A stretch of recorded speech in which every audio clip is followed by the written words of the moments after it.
I came home just after 9 p.m., my shirt damp with sweat and the sting of fryer grease still clinging to my skin. It had been a brutal shift. 2 tables walked out the dishwasher broke halfway through dinner rush, and I'd sliced my thumb on a cracked plate without realizing until I saw blood on the ticket printer. I remember thinking, at least I can crawl into bed and disappear for a while. My room had always been the only place where I could shut the world out, but when I opened the door, I froze. The posters I'd put up in high school gone, the desk I'd sanded and painted myself sophomore year missing. The lamp my best friend gave me for graduation was tipped over in the hallway. In the middle of the room where my life used to live was Maris, 14 loud glitter-loving Maris. She was bouncing on my mattress like it had always been hers. Her pink backpack tossed on top of a trash bag full of my clothes like a cherry on top. I didn't say a word. I couldn't. I just stood there numb until I heard Mom behind me. "You'll stay in the storage room until you figure your life out," she said, like she was announcing what was for dinner. No pause, no apology. Maris looked right at me and smirked. "I wanted the window view," she said, then flopped down on my pillow like she couldn't even feel the betrayal that buzzed like static in my chest. I finally turned around. Mom was standing with her arms crossed, already tired of a conversation we hadn't even had. "You've been back for 6 months, Lena. This was never permanent. Maris is starting high school. She needs her space. We made a decision as a family. Like I wasn't in the room. Like my belongings in trash bags weren't evidence that I'd ever mattered here." I looked to Dad. He didn't meet my eyes, just kept flipping TV channels like none of this required his voice. I didn't yell. I didn't cry. I just picked up one of the bags and walked toward the narrow door at the end of the hall. The storage room used to be where we kept broken appliances and bins of tangled Christmas lights. It smelled faintly of mildew and old cardboard like every forgotten thing had left behind a trace. There was no window, just one flickering ceiling bulb that buzzed when the air got too humid. The walls were half covered in scuff marks and duct-taped corners where spiders had built elaborate little homes. Mom had shoved an old cot against the far wall. The metal legs creaked when I sat down. Next to it was a treadmill that hadn't worked since Maris was in 2nd grade, still covered with a layer of dust and a cracked yoga mat. I moved 2 bins to make space for my trash bags and tucked them beneath the cot like I was unpacking into a life I never asked for. I didn't argue. I didn't beg for my room back. I didn't ask why Maris got to have what used to be mine while I got the dark box where we stored holiday decor and forgotten goals. I just lay down that first night staring at the popcorn ceiling and trying to remember what it felt like to belong. I told myself it was temporary, that I had graduated college, had work experience, had a plan kind of. I just needed time, a few more weeks, maybe a month. But somewhere between the hum of that bulb and the sound of Maris laughing through the wall, I knew I wasn't going to wait it out. This wasn't something I could fix with politeness or patience. I had tried to be the easy daughter, the one who didn't cause problems, who said thank you and kept her voice low. And they still pushed me into a storage room like I was excess inventory. So I stopped hoping the house would open space for me again.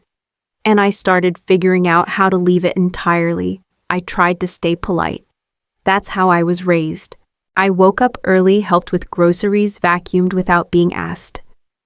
I folded the laundry even when half of it wasn't mine.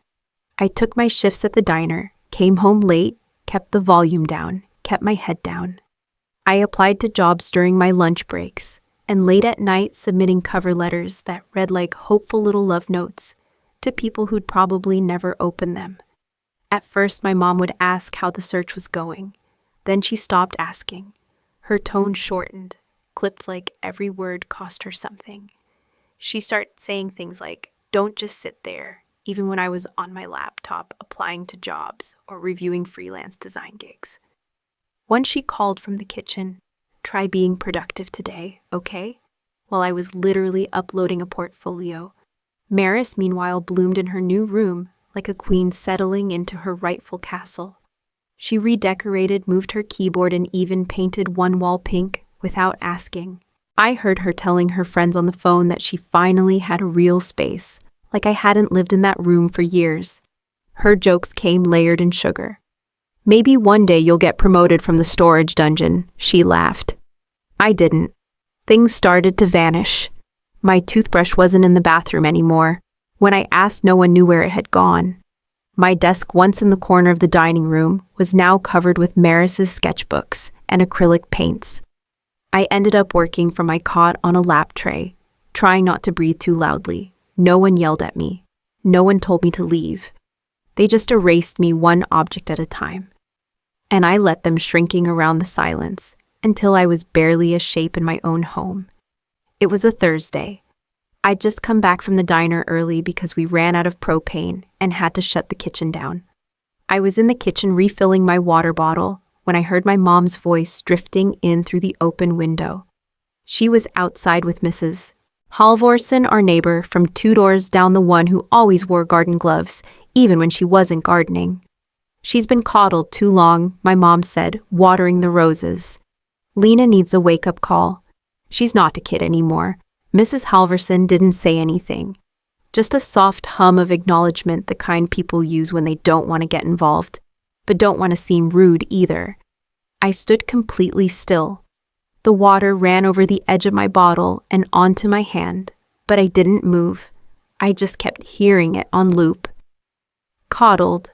Wake-up call. Like I was some spoiled brat sleeping till noon, not someone clocking 10-hour shifts and sending out resumes no one read. I wasn't surprised by what she said, not really. I think part of me had known for a while. But hearing it out loud, spoken to someone else like it was just a fact of life, changed something. I wasn't her daughter in that moment. I was a project. A failure she was trying to explain away. I poured the water down the sink and walked straight back to the storage room. I didn't cry. I didn't scream. I sat on the edge of the cot and stared at the bins of holiday lights stacked in the corner. Whatever hope I had that things would return to how they were, it slipped out of me quietly like steam, and something colder took its place. That night, I couldn't sleep. The storage room was hotter than usual, the air thick and stale, and my mind wouldn't shut off. I kept replaying her words. She needs a wake-up call, like they were gospel. At some point past midnight, I gave up trying to rest and opened my laptop. I didn't know what I was looking for. Maybe an apartment I couldn't afford, maybe a job in another state. I was scrolling mindlessly, clicking through rental ads I knew I wouldn't pursue when I saw it. A listing for the house next door. 2 bedrooms, 1 bathroom, shag carpet, peeling paint. The photos looked like they'd been taken with a phone from 2009, and the lawn hadn't been mowed in months. But the price was reasonable, not cheap but not impossible. The kind of number that made my breath catch just a little. I stared at the photo of the front door, slightly crooked on its hinges. I thought about how many times I'd walked past that porch as a kid, riding bikes with Maris, delivering cookies with Mom. I knew that house. I knew every crack in its driveway, every vine on its fence. And for the first time in weeks, something stirred in me that wasn't dread or resignation. What if I didn't just leave? What if I stayed right here, but no longer under their roof? What if I owned something they had to see every day I saved the listing and closed the laptop slowly, like I just made a promise to myself? I laid back on the cot, hands resting on my stomach, staring at the bulb overhead like it held some secret. I wasn't going to escape the neighborhood. I was going to change the view. The next morning, I opened a new tab and started a spreadsheet. I labeled it Escape Plan and filled in every number I could think of what I had in savings. My average paycheck from the diner, the occasional freelance gig that trickled in through old classmates or referrals. I made a new budget stripped to the bone. No takeout, no new clothes, no Friday coffees. I canceled every subscription, every auto payment that wasn't essential. Then I walked to the bank on my lunch break and opened a new checking account. I named it Next Door. Every tip, every freelance dollar, every bit of spare change, I moved it there. Watching the balance grow even slowly felt like reclaiming something no one had offered me in months forward motion. I wasn't waiting for the house to feel like home again. I wasn't asking for my room back. I was building something from scratch, quietly, on my own terms. I picked up extra shifts wherever I could, told my manager I'd take doubles, covered for coworkers who called out. I kept a notebook in my apron pocket and jotted down ideas between orders, websites I could pitch, design work to local small businesses I could cold email. Nights I worked on logos and layouts while Maris practiced piano in my old room. I wore headphones. I trained myself not to hear her. The house was still listed. No new offers, no pending sale. I checked it daily. I learned the square footage, the property lines, the year it was built. I studied it like it held the key to my dignity. After years of shrinking myself to keep the peace, I was finally letting myself take up space again, even if that space was just a tab on my browser and a balance on a separate account. By week 3, I had a plan. 90 days. If I could hit my target, make the down payment, and close the gap with freelance work, it could happen. Not someday, not eventually, soon. And I wasn't going to tell a soul. I signed the papers on a Tuesday afternoon while sitting in booth 6 at the diner.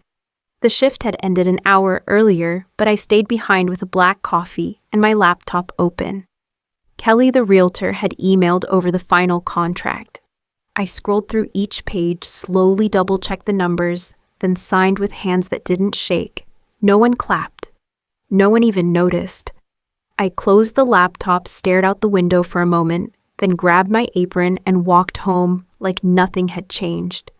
I didn't tell anyone, not my manager, not my friend Amelia from college who used to send me apartment listings for fun. Definitely not my parents. This wasn't something I needed permission for. That weekend, I took the keys from Kelly in the driveway. She handed them over with a polite smile and a brochure for local contractors. I thanked her, stuffed the papers in my tote bag, and stepped inside. The house smelled like dust and drywall. The carpet was worse than I remembered, and there were spider webs in every corner. I didn't flinch. I just set the bag down, rolled up my sleeves, and got to work. I spent the next week scrubbing floors until my knuckles ached. I watched YouTube videos on how to patch drywall and reseal windows. I painted every room a different version of calm muted blues, soft grays, a pale yellow in the kitchen that reminded me of morning. I replaced light fixtures and filled nail holes. I fixed what I could and called in help for what I couldn't. Every dollar I spent came from the Nextdoor account. And every hour I worked on that house felt like stitching a part of myself back together. There was no music, no fanfare, just the sound of a life being rebuilt one nail and brushstroke at a time. And I still hadn't told a soul. The last thing I added was the pool. It wasn't big, just a small rectangular shape with clean lines and cool tile that shimmered in the sunlight. There was a sun shelf for reading, a quiet waterfall feature in the corner, and a pair of lounge chairs I bought secondhand but cleaned until they looked new. I didn't build it to show off. I built it for silence, stillness, peace. But I was deliberate with one detail. The pool faced my parents' kitchen window. It wasn't petty, it was precise. That house had taught me the language of erasure, and now I was fluent in subtle declarations. I didn't need to say anything. I just needed it to be seen. When it was done, I cleaned out the storage room one final time. I folded the thin blanket, took the trash bags of clothes I hadn't worn in months. I didn't leave a note. I didn't announce a goodbye. I placed my key on the hallway table. And I walked 50 feet to the house next door. That first morning, I woke early, made coffee, stepped outside barefoot. The concrete was cool against my skin. I lay down on the lounge chair with my cup in hand and closed my eyes, the sound of the waterfall humming like a lullaby I didn't know I needed. I didn't glance toward their house, not at first. I wasn't waiting for a reaction. I didn't need one. But I felt it, the slow shift of the curtain. I opened my eyes and turned my head slightly. My mother was standing at the window. She didn't wave. She didn't open it. She just watched still and wordless, like if she stayed quiet long enough it might all go away. I didn't smile. I didn't look away either. I sipped my coffee and stretched my legs out under the sun. I had no interest in being seen, but I wanted her to understand that I was no longer looking for space in her house. I'd made my own. It was the second week after I moved in when Dad finally came to the fence. I was watering the row of lavender I'd planted near the back gate, trying to coax something new from the soil. I heard the creak of his steps before I saw him, same faded golf shirt hands tucked in his pockets, like he was still figuring out what to do with them after all these years. He cleared his throat, leaned on the top rail. "Your mom didn't see this coming," he said quietly. I didn't stop watering. I did. He nodded slowly, looked around the yard. "You did all this yourself, most of it. Got help with the pool. It looks good," he said. "Real good." I nodded, kept my gaze on the flowers. He didn't say anything else, and after a few minutes, he turned and walked back toward the house. Later that afternoon, I heard the screen door slam behind me. Maris. She stormed across the grass like it owed her something. Sunglasses perched on her head, arms crossed like she was the one who'd been wronged. "You really had to build a pool," she snapped. I didn't move. "It's hot in Texas." She scanned the patio, the chairs, the clean paint. "You know Mom's pissed, right?" I figured. "She says you're just trying to show off." I raised an eyebrow. "Did she say that from the kitchen window or the porch?" Her face twisted into a scowl. "Whatever. It's not even that impressive," I shrugged. "Then you're welcome to ignore it." She stood there another second waiting for something. Maybe a fight, maybe an apology. I gave her neither. She turned and walked off, her sandals slapping the pavement louder than necessary. I went back to my lavender, the sun warming my shoulders as I knelt beside what I'd planted myself. The following weekend, I hosted a small gathering, nothing loud, nothing flashy, just a few friends from the diner, a couple of people I'd met through freelance gigs, folding chairs by the pool, grilled vegetables, sparkling water in mason jars. We dipped our feet in the water and passed around a Bluetooth speaker that played old summer songs like they still meant something. It felt easy, like I belonged somewhere without having to ask for permission. At one point, Amelia turned to me with a half smile. We hadn't seen each other in over a year, but she remembered the version of me who used to whisper in group projects and over-apologize for taking up space. "You used to be so quiet," she said, half laughing. "I didn't know you had this in you." I looked around at the clean porch, the soft glow from the string lights, the lavender catching a breeze. I didn't feel like I had to explain how I got here, not to her, not to anyone. "Neither did I said. We clinked glasses and leaned back in our chairs, the sky turning a dusky gold overhead. I glanced once toward the house next door, but the curtains were drawn and the windows dark. For the first time in a long time, I didn't wonder what they were thinking. I didn't need to, because everything I needed was already here. I wake up now to quiet, the kind that doesn't press down on you but wraps around you like a soft sweater. The smell of lavender drifts in through the open window. I make coffee without bracing for a comment. I open my laptop and log into work remote design gigs for a small firm that values deadlines more than dress codes. No one cares where I sit, just what I create. And that's enough. My mom sends a text on my birthday each year. Short, civil. Sometimes just my name followed by "Hope you're well." I usually reply with thanks. That's our rhythm now. Not warm, not angry, just distant enough to stay intact. Dad comes by every few months, usually with a bag of mulch or a packet of seeds. We talk about the rosemary in the front bed, how the mint's overtaking the basil. He doesn't bring up the house. I don't ask why he didn't speak up. We've silently agreed to leave that chapter sealed. I've never stepped foot in their house again. I don't need to. I swim in the morning sometimes before the sun's all the way up. The water's cool, still untouched. I float on my back and stare at the sky. No music, no voices, just breath and silence. I don't swim to be seen anymore. I swim because I built the water I needed. The end.